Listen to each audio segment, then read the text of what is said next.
For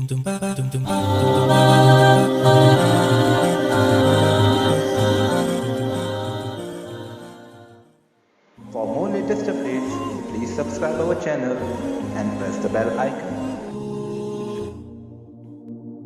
So my brothers and sisters, we have a lot to learn. Primarily, we need to know وَلَقَدْ بَعَثْنَا فِي كُلِّ أُمَّةٍ رَسُولًا أَنِ اعْبُدُوا اللَّهَ وَاجْتَنِبُوا الطَّاغُوتَ. That is the most powerful message we have. Allah says, we sent to every nation messengers to warn them, to tell them to worship Allah alone and to protect themselves from the devil and the devil's plan and anything that is earning the anger and the wrath of Allah subhanahu wa ta'ala. Top of the list is association of partners with Allah. That is the top of the list. And as I mentioned today in the Jumu'ah talk, wallahi, a very important point. Ask yourself, why did Allah send the messengers? He sent the messengers to show us how to worship Him. That's what He sent the messengers for. So if we believe that and we understand that Allah sent the messengers to show us how to worship Him, will we be able to engage in innovation? The answer is no. Because Muhammad sallallahu alayhi wasallam, the best of creation, was held until he was known as the last Nabi. If Allah wanted, He could have sent him to another nation. But Allah sent him to us in order to show us how to worship Allah and in order to give us the message of Allah subhanahu wa ta'ala. If I come up with an act of worship that I claim is going to please Allah, and if Muhammad sallallahu alayhi wasallam did not teach it and did not do it, then I am undermining this great messenger, either by claiming indirectly that he forgot to teach us something, or that I know better than him, or that he has deceived Allah by not conveying a message that was supposed to be conveyed. Na'udhu billah. May Allah protect us from that type of behavior and from innovation. So this is why when people talk of innovation, remember, brothers and sisters, people will be divided into two categories. Those who get upset. Well, look at what happened to those who got upset in the past. When you are called towards Allah and His Rasul, what happens is people become upset. Why is this man saying this is an innovation? Ask yourself, is it an innovation? If it is, drop it, cut it out. No matter how tasty it was. No matter how tasty it is, an innovation needs to be dropped and cut. Because look at those in the past who innovated. What happened?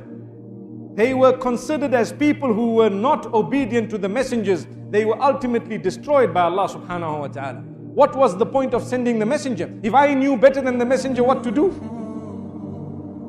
So this is why shaitan comes to us, just like he did to the previous nations, and he tries to massage us and to make this innovation so sweet. No, but I'm only doing this, I'm only doing that. It can only be good, it is only that.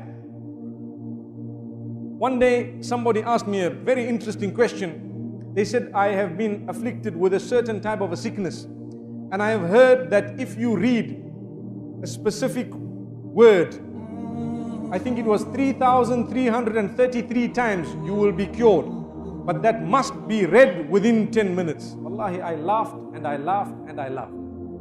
And I thought to myself, brothers and sisters, you make dua to Allah. It's more powerful than anything. You raise your hands and say, Ya Allah, I have a problem, help me. It's so powerful. You are calling out to your Maker. But make sure you are on one page, because the hadith speaks of a man who is desperate, who calls out to Allah, but malbasuhu haram, mashrabuhu haram, ghudhiya bil haram, fa anna yustajabu li dhalik.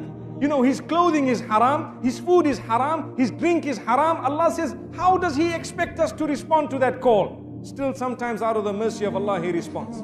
Today after Jumu'ah, one of the brothers was telling me that imagine if a person were to be saving up all his life, his money, and he saved, according to him, he has saved 2-3 million, and he goes to the bank and he says, what is my balance? And they say, your balance is 0. How will he feel? Sometimes we as human beings, our deeds are so far from the deen, and we have innovated and associated partners with Allah to the degree that we think we've done so much good, But when we go to see the bank balance, it is zero. Allahu Akbar. Why? Allah says, أَخْسَرِينَ أَعْمَالًا. Those who are at greatest loss of their deeds. They lost their deeds. Brother, you did. Look at Surah Al-Ghashiyah. هَلْ أَتَاكَ حَدِيثُ الْغَاشِيَةِ. Have you seen the one who has cheated? Allahu Akbar. Been cheated and cheated. وُجُوهٌ يَوْمَئِذٍ خَاشِعَةٌ عَامِلَةٌ نَاصِبَةٌ تَصْلَى نَارًا حَامِيَةً. Allah describes how they would have done so many deeds and their faces would be humbled, but they will be going to hell.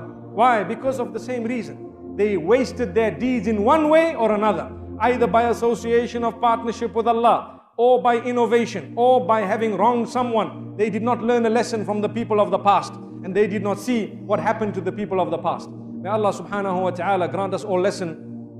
أعزك أني مقيم الرحال فسيح الخيال